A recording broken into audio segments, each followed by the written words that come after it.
मन परेको मान्छेले जे गरे नि राम्रो, तर मन परेको मान्छेले पनि अझ यो गरिदिएदेखि अझ राम्रो हुन्थ्यो भन्ने त लाग्छ नि। बालेन शाहले संसदमा सम्बोधन गरेको भए त राष्ट्रिय स्वतन्त्र पार्टीका सबै जनप्रतिनिधिहरू सँगै हामी समर्थकहरू पनि अझ खुसी हुन्थ्यो। सम्बोधन नगरे पनि ठिकै छ भनिरहेका छौँ, किनकि हामीलाई मनपर्छ नि त बालेन शाह। उहाँले राम्रो काम गर्दै हुनुहुन्छ, देशको हितका कामहरू गर्दै हुनुहुन्छ। उहाँले भ्रष्टाचार गर्नुभएको त छैन, त्यति हो। सभालाई सम्बोधन नगर्नुभएको मात्रै हो। सभालाई सम्बोधन गर्दैमा देश कायापलट हुन्छ, देशमा विकास हुन्छ, सबै कुरा ठिकठाक हुन्छ भन्ने त छैन। बोलीले त केही हुने होइन, कामले हुनु पर्यो, नीतिले हुनु पर्यो। काम त जे होस् काम भइरहेको छ, खटिरहनु भएको छ।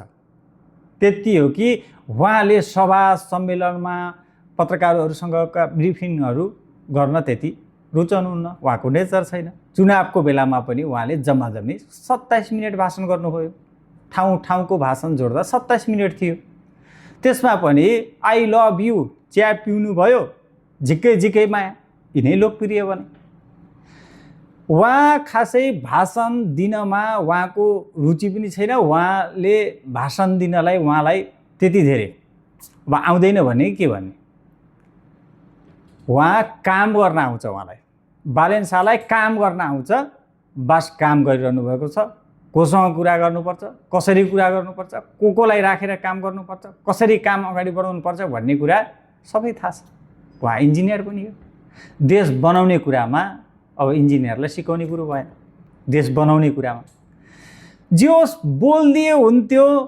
सभालाई एकचोटि देश र जनताका लागि सम्बोधन गरिदिए, हामीले यो गर्दैछौँ, यसो गर्दैछौँ, विपक्षीहरूले पनि धेरै विरोध नगर्नुहोस्, हामी देशका लागि काम गर्दैछौँ भनेर त्यति भनिदिए भइगयो। अब हर्क साम्पाङले पनि अब सभालाई सम्बोधन गरेनन्, प्रधानमन्त्रीले भनेर राजीनामा चाहियो। त्यो पनि 3 सिटे पार्टीले माग्न त उचित हुँदैन। जति सम्बोधन नगरे पनि जे गरे पनि यो सरकार त 5 वर्ष जान्छ, 5 वर्ष टिक्छ। बालेन सरकारले राम्रा काम गर्दैछन्, नीतिले काम हुँदैछ। यहाँ भाषणबाजी मिडिया ट्रायलले होइन। जस बोलिदिए हुन्थ्यो। भाषणभन्दा पनि देश र जनताका लागि र प्रतिनिधिहरूलाई सम्बोधन गरेर विपक्षीहरूका विरोधलाई पनि समेट्ने गरी, विपक्षीहरूले उठाएका आवाजलाई पनि थोरै के समेट्ने गरी बोलिदिए हुन्थ्यो भन्ने तपाईँलाई पनि लागेको छ, सबै बालेन शाहका समर्थक हामीलाई पनि लागेको छ। तर अब सम्बोधनै नगरे पनि बालेन शाह खराब भन्न त सकिँदैन। उहाँले भ्रष्टाचार गर्नुभएको छैन, अनियमितता गर्नुभएको छैन, काम नगरी बस्नुभएको छैन, झिक्कै झिक्कै माया।